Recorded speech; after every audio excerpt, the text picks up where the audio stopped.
Every movie about medieval times has an execution scene. That was their cinema, sports, television, and adult entertainment that the children watched anyway. They try to simulate violence with movies and video games, but a lot of people aren't buying it. At least not without demanding a refund. People used to complain about the cheesy practical effects. Then they complained about the CGI effects. But back in the good old days, they just did it for real. No effects, no complaints. Guess nothing beats the real thing. What always got me, though, was the executioner. That hulking brute wearing gimp gear and holding a dripping axe.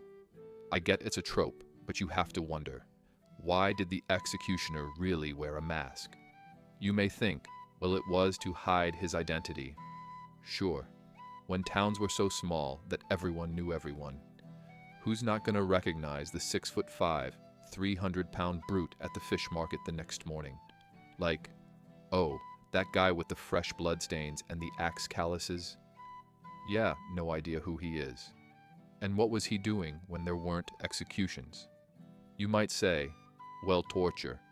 The Middle Ages loved their dungeons and torture chambers. And you'd be right. The medieval times were something of the golden age for every brand of sadist. You had the good old Iron Maiden, Spanish donkey, pair of anguish, brazen bull, Roman coffin. Wouldn't be surprised if they found a way to do a mix and match. But think about it. He couldn't torture the same customer 40 hours a week. That's an unsustainable business model. Good luck getting appointments with that kind of customer service. On the other hand, he couldn't torture everyone in the town at once. That's terrible for referrals. Overall, the torture economy was a dead end in terms of growth and scalability. So closing an execution contract was his bread and butter. I read being an executioner was an actual occupation, though. In that case, wouldn't everyone know who the executioner was? Surely everyone had his number and dungeon hours. Everyone back then even had an occupational last name, making it all the easier to narrow it down. Pull up the pigeon book and you could probably just send a letter to him. Maybe he used a scaffold name for the best of both worlds, like Stan Slaughter-Smith, Manly Skinnerman, or Guy Carver. Everyone with an attached brainstem would know what he did for a living. But let's say it wasn't an occupation and they just picked a guy at random, like jury duty. In that case, wouldn't someone eventually notice the only one who wasn't there to join in the spectacle by cheering and throwing apples at the poor soul soon to be eviscerated? It was kind of a big deal to miss, and the missus would never let him hear the end of it. And I realize I've been saying he, but what about she? Because anything a man can do, a woman can do better. Movies never portray the executioner as a woman. I find this highly misogynistic. And what about rotations? Was there a starting executioner? Second string? Third string? Special teams executioners for failed uprisings? What about an internship for aspiring executioners fresh out of school? Were there temp agencies? Seasonal hires? Before the advent of electricity, it's doubtful crime was rampant in the winter. So executioners could probably file for unemployment every year. But when the season is on, you better believe it's on. Think about if they had executioners enter the gallows like a WWE wrestler entering the ring, with his own theme song played by the town's top bards. And let's not forget the endless opportunities for branding and merch. He could even sponsor the local blacksmith by performing the act with a battle axe from Ulfbert Warbear, or crush a skull with a custom warhammer from Yorland Grey Mane. And the crowd goes wild. Then he could sign and autograph it and toss it into the crowd like those tubes that shoot t-shirts at baseball games. Shoop. I caught it, Mom. It still has blood on it. I'll never wash this great axe again. How did an executioner market his services? Did he post ads in the paper? Or was he just a government employee?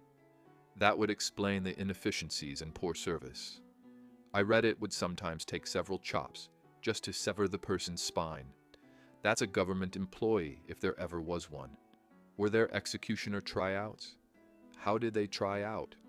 How did they practice? I read the executioner a lot of times was a town drunk with nothing else to offer.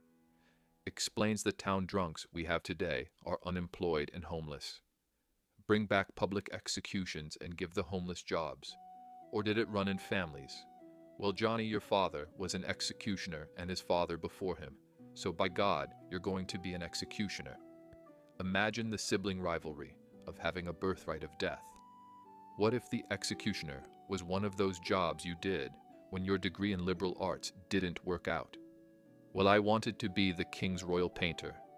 Sent my resume out to every parish. But all they had on the job board was executioner. I had a family and the benefits were all right. So I made a judgment call. It ain't much, but it's honest work. And imagine the job postings for executioners. Why make a living when you can make a killing? And how was the retirement plan for the executioner? Was he bound until death? And you wonder where they got the terms getting fired and severance package. Imagine an executioners union, or an executioner strike with picket signs. Less chops, more gold, or no heads roll. There's a lot of violent psychopaths who have no place in society. Wasted talent, if you ask me. Put 'em to work. Make it a legal and taxable occupation, and you'll turn serial killing from a fruitless hobby to a lucrative career path. Elon Musk's Doge can be in charge of that, since they're all about government efficiency. Have executions with Tesla's smart axes. But it's important to take the government budget into account, because suppose crime was down 50% on account of a new administration that was tough on crime, and the king was forced to cut costs. How do you lay off an executioner? Well, Bob, we didn't meet earnings 3 quarters in a row, so we're gonna have to let you go. Speaking of cost to slash, how was he paid in the first place? Hourly, per execution, per chop. On that note, did he have malpractice insurance for botched executions? Maybe was he paid based on ticket sales? Was it a traveling gig like the electrician who shows up in his van? Then, with the invention of the guillotine, his services are easier to replace. Outsourcing, gotta love it.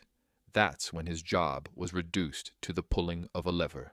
What do you do, Frank? I'm a lever puller. But deep down, he was still an executioner.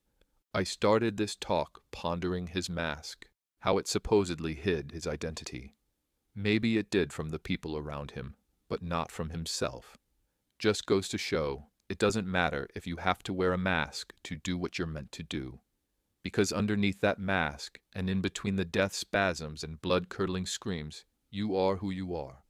An artist. Maybe not the artist you wanted to be, but the artist you were meant to be.